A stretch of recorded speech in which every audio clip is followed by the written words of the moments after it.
వీడియోలోకి వెళ్ళే ముందు మొదటిసారి కనుక అయితే మా ఛానల్ చూస్తున్నట్లయితే please like, share, subscribe. GST సంస్కరణలు దేశ ప్రగతికి మార్గం చేస్తాయని వ్యాఖ్యానించారు జనసేన అధినేత AP deputy CM Pawan Kalyan.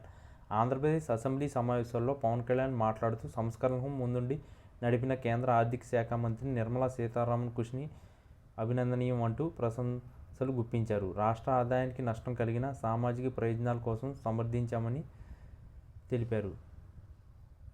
ఈ చరిత్రాత్మక సంస్కరణకు మద్దతు తెలిపిన తొలి రాష్ట్ర ఆంధ్రప్రదేశ్ అని స్పష్టం చేశారు పవన్ కళ్యాణ్. నిత్యావసర వస్తువుల ధరలు జీఎస్టీలో 2 స్లాబుల వల్ల తగ్గుతాయని వెల్లడించారు. జీఎస్టీ సంస్కరణలు దేశ ప్రగతికి మార్గం వేస్తాయని నమ్మకం వ్యక్తం చేశారు deputy CM Pawan Kalyan. GST ధన్యవాద తీర్మానంపై అసెంబ్లీలో డిప్యూటీ స్పీకర్ పవన్ కళ్యాణ్ దుమ్ముదులిపే స్పీచ్ ఇచ్చారు.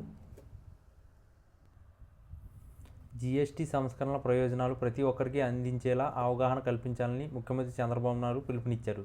దీనికోసం మంత్రివర్గ ఉపసంఘాన్ని ఏర్పాటు చేయనున్నట్టు వెల్లడించారు. జీఎస్టీ సంస్కరణల ప్రయోజనాలపై ఈ నెల 27న యాక్షన్ ప్లాన్ తయారు చేస్తామని ప్రకటించారు. జీఎస్టీ 2.0ని స్వాగతిస్తూ శాసనసభలో జరిగిన చర్చలో ముఖ్యమంత్రి చంద్రబాబు నాయుడు ప్రసంగించారు. పవర్ పాయింట్ ప్రజెంటేషన్ ద్వారా జీఎస్టీ తన నూతన విధానం, దాని వల్ల కలిగే ప్రయోజనాలను వివరించారు. సంస్కరణలకు ఎప్పుడూ తాను మద్దతిస్తున్న సీఎం అందుకే జీఎస్టీ 2.0ని స్వాగతిస్తున్నట్లు తెలిపారు. ఆర్థిక ఇబ్బందులున్న తనకు దేశం, రాష్ట్ర ప్రజలే ముఖ్యమని ఉద్ఘాటించారు. ప్రధాని మోడీ సంస్కరణలతో పరోక్ష పన్ను చెల్లింపుదారులకు పెద్ద ఎత్తున పెరిగాయని సీఎం తెలిపారు.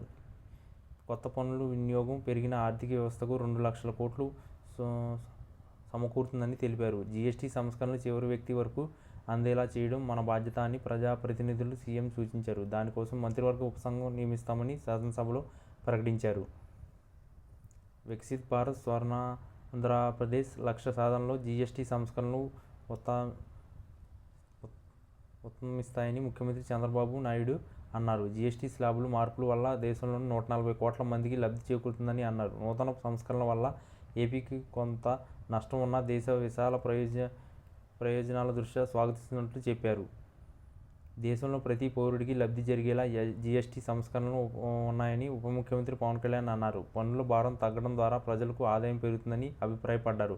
అందుకే జీఎస్టీ 2.0కు ఆంధ్రప్రదేశ్ మద్దతు ఇస్తుందని అసెంబ్లీలో జరిగిన చర్చ సందర్భంగా పవన్ స్పష్టం చేశారు. జీఎస్టీ సంస్కరణలు దేశ ప్రగతికి బాటలో వేస్తాయని అన్నారు. జీఎస్టీ సంస్కరణలో ఒకదానికి రాష్ట్ర ప్రతినిధిగా బాధ్యత వహిస్తున్నట్లు పవన్ తెలిపారు. సంస్కరణలను ముందుండి నడిపిన నిర్మలా సీతారామన్ కృషి అభినందనీయమని, రాష్ట్ర ఆదాయానికి నష్టం కలిగిన సామాజిక ప్రయోజనాల కోసం సమర్థించామని చెప్పుకొచ్చారు.